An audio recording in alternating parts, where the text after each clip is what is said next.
Hey guys, Jeremy here at My Way MFG. Got that axle all broke loose from that frame last night. I rolled it up in here, took this other one out, and got that underneath of the truck. I was going to put on the one wheel I had, the one Terry gave me, and I assumed that was going to fit, but those must be Chevy hubs.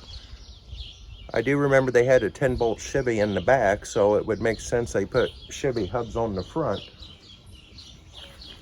I've got an F-150 hub here that fits the wheel. I'm going to pop that off there real quick, and could I get lucky and have the same bearing size? Probably not, but I'm going to pop that off and just see if I can get this one on there maybe. Just help me mock things up a little bit if I could have the wheel in place, you know.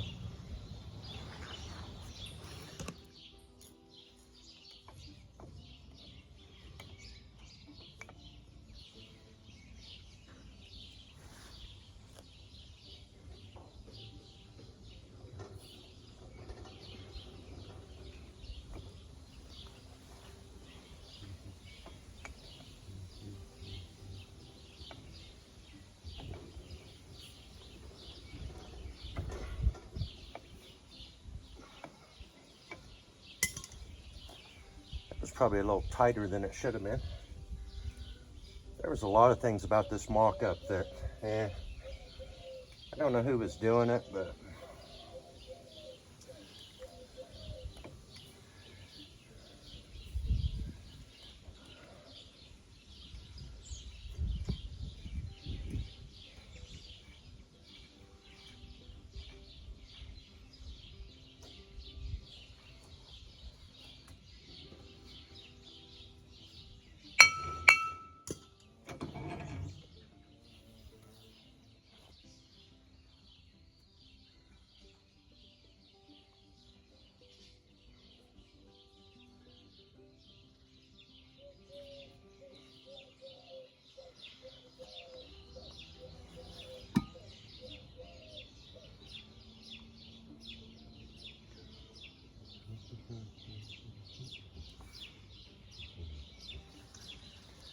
I get something to pry that seal out with, get that inner bearing out of there. It might be close.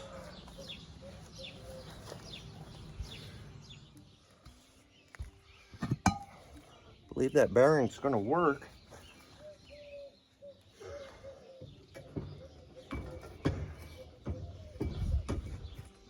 How about the front one?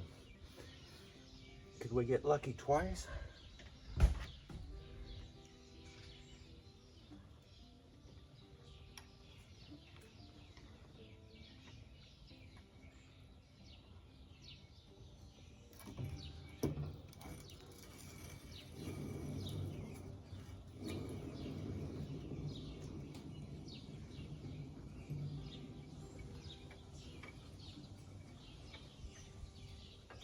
Oh hey, I wanna see something here.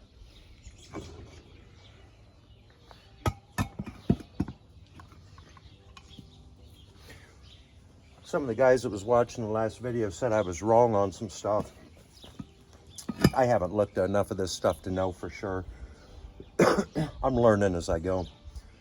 But I guess that frame was not a 40. It seems to be a 41 to, well, 41 or a 6 or a 7 or an 8. I think they made a few 42s. But it's one of the next frames in the next generation. I guess they're boxed in more. And they're pretty similar probably, but not quite the same. Another thing, they say the wishbones are shaped a little bit different. And I didn't notice that either. So it seems that maybe that frame and wishbone assembly and all that was say like maybe a 46. And then the leaf spring, Mart would know. He knows these better than anybody, I'm thinking. He says it's also probably like a, you know, a 46. And I don't know what the difference is. The only difference I see, it's got bigger eyelets on the spring than it does on the shackle mounts. Maybe that's the difference. I did notice that, but I thought maybe it was just because it was an aftermarket spring, you know, seeing as how it was new. And then the next thing was the axle. And Bart said that axle could be a 40 axle, but it also could be like a 32. And he said to look at the spindle where they mount onto the axle and see if they're round or square. And I'm thinking these are round. So whatever that means, Mart, if you're watching this, I think this has got the round spindle mount. So would that be a 40, you know? And then I think it had Chevy hubs on it. But anyway, yeah, this is going to fit. So let me get this back on here. Which one was I using? This one, right?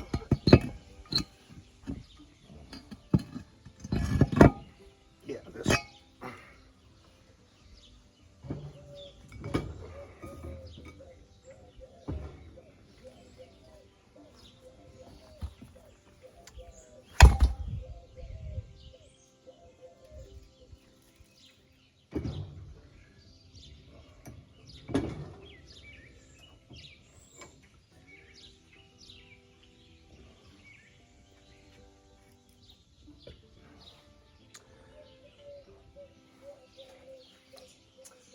Take that back off there at some point and get that caliper mount off there, but for right now, I'm just going to snug this up and see if I can get the wheel to stick on there.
Well, that was almost a win, except the lug nuts are the wrong side. Wonder if these fit.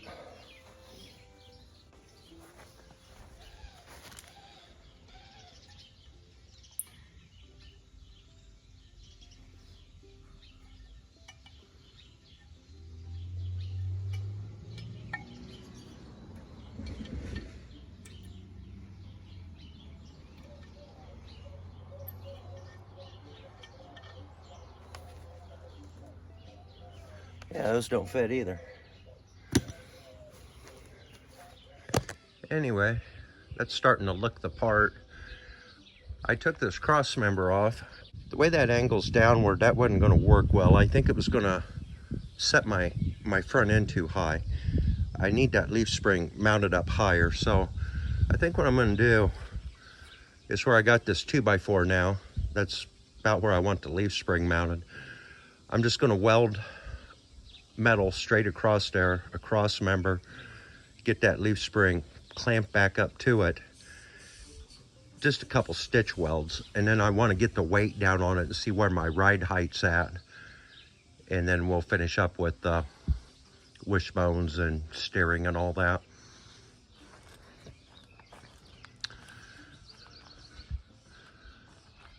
But yeah, that looks the part.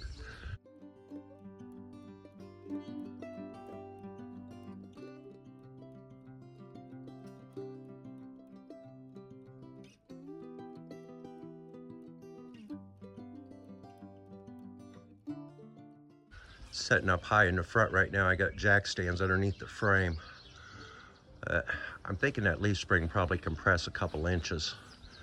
Might be about right.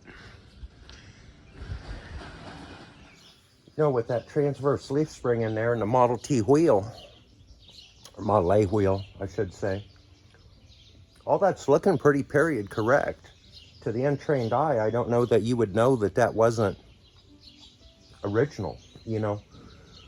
The biggest difference I'm seeing really is the way the axle drops down. It's like a drop axle, you know. That Model T, the axle would have been almost straight up along with just below the center line of the wheel. You know, back in them days, they didn't have paved roads. Everything was just mud. And I've got letters that my great-grandpa wrote to my great-grandma back when they were dating in the 1920s, and he had a Model T. Many times he writes in those letters how he would like to pick her up to go to the dance on the weekend, but afraid he can't get his car down the roads because they're rutted up so bad. In one of the letters, he says, maybe I should sell the Ford and get a horse. When are these roads going to get better? Anyway, they needed ground clearance back then to get up and down them rutty roads. And with that axle, you wouldn't have that kind of ground clearance. But to the untrained eye, that looks just right. I think if I was living back in 1920, I think I would have people coming up to me and saying, Jeremy, will you take your truck out and just drive up and down the road for a few hours and kind of straighten them up so I can get my car out? I need to go to town. I could get out there. I'd be like the road commissioner. I could just take that axle and plow them down and fill the ruts in, you know. Hell, they might even pay me a little bit to do it. That'd have been a handy thing, right? I'd had to put some chains on the back tires, maybe. But anyway, I think we're going to be working on this next week and just see how far we get with it. And I don't know if we'll have the steering done, but I'm fairly confident we'll have the axle all mounted.